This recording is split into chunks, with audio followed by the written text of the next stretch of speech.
Que a paz de Jesus esteja em nossos corações. É um grande prazer estarmos aqui hoje de retorno, depois das férias e da recuperação, algo da saúde, né? Para o estudo do capítulo 25 da obra Espírito e Vida, de Joana de Ângeles, por Divaldo Pereira Franco. E o título do capítulo 25 é Espiritismo no Lar. Joana comenta um trecho do Evangelho segundo o Espiritismo, do capítulo 4, do item 18, que diz assim, o item que ela selecionou, né? O trecho do item 18.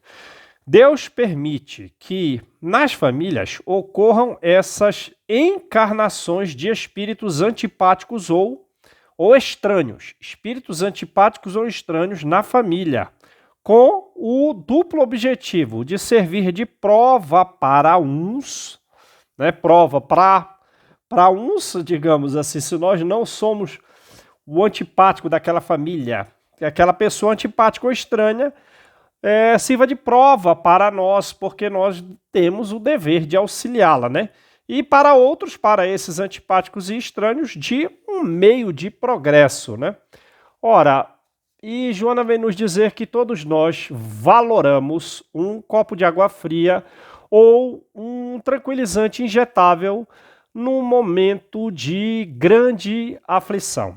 Que, recordando o alfabeto que nos oportuniza conhecer, adquirir um conhecimento de nível universal, somos gratos a quem nos ensinou o alfabeto. Recordando também a amamentação e os amparos que recebemos nos primeiros dias da reencarnação, assim como também não esquecemos aqueles que dirimiram nossas dúvidas e nos apontaram caminhos renovadores. Nós lembramos dessas pessoas que sempre contribuíram para o nosso progresso, mas há quem nunca lembre de nenhum dos seus benfeitores e nem mesmo dos benefícios que tenha recebido. Agora, há um benefício inestimável que nos permite progredir dia a dia dessa reencarnação terrestre, que é o conhecimento da doutrina espírita. Porque esse conhecimento da doutrina espírita, ele é o guia para os nossos passos. Ele é a luz nas nossas sombras e é o pão nas nossas mesas, e muito frequentemente nós não nos damos conta disso.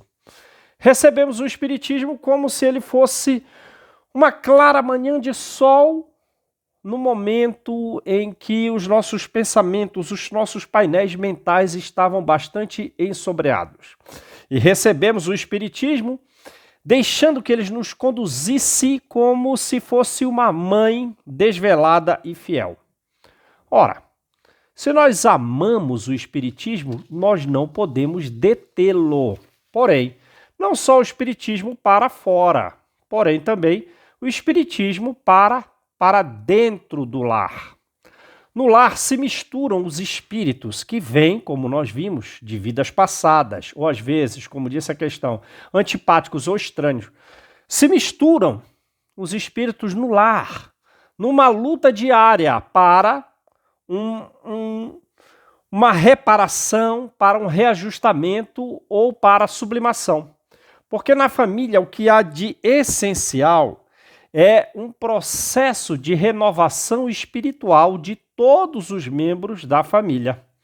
E assim, é trazido de volta um determinado ódio, uma determinada dissensão que há entre os espíritos. E o Espiritismo permite justamente que esse ódio e essa dissensão que renasce do passado se transforme num convite de paz, para que a tranquilidade e a serenidade se assentem cada vez mais nas relações entre os membros daquela família.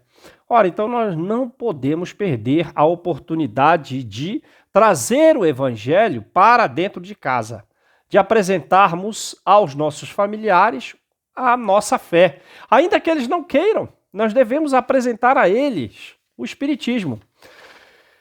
utilizando o tempo, utilizando a bondade, utilizando o otimismo. Então, quer dizer, não vão apresentar o evangelho, o espiritismo de qualquer jeito. Utilizando o tempo, a bondade e o otimismo, vamos espalhar a doutrina espírita no reduto doméstico. Então, ainda que eles não queiram, nós devemos apresentar a nossa fé espírita a eles. Porém, dentro dessa questão, utilizando o tempo adequadamente, a bondade, o otimismo, de forma que, se eles refutarem, nós apresentemos o espiritismo através das ações. Se eles nos ferirem, que apresentemos o espiritismo através do perdão, da desculpa e do amor. Pelo menos uma vez, então, na semana, façamos em casa o Evangelho no Lar, porque Jesus traçará uma rota de sabedoria e amor em nossa casa, para a nossa casa, né? E quando realizamos o Evangelho no Lar, espíritos que às vezes, naturalmente, são desse grupo familiar e estão um tanto adoentados ou estão um tanto ignorantes ou em sofrimento, eles nos ouvirão e assim eles verão e perceberão o caminho para Jesus. Ora, então vamos acender essa chama do espiritismo dentro de casa para que ele ilumine diariamente os nossos membros familiares. Porque o pão que nós damos em casa, o agasalho, o remédio, o dinheiro, eles são amparos e manutenção para o corpo.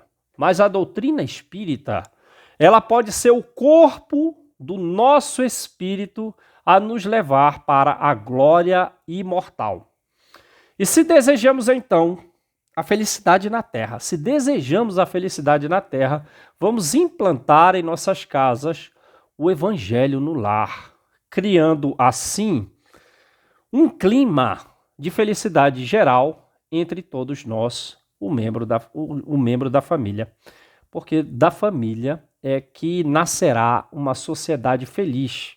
Mas devemos primeiro trabalhar pela nossa família. Com o Evangelho, quem deseja ter a felicidade em casa, implante o clima de felicidade geral, só advém através da implantação do Espiritismo com o Evangelho no lar, uma vez por semana. Que Jesus nos abençoe.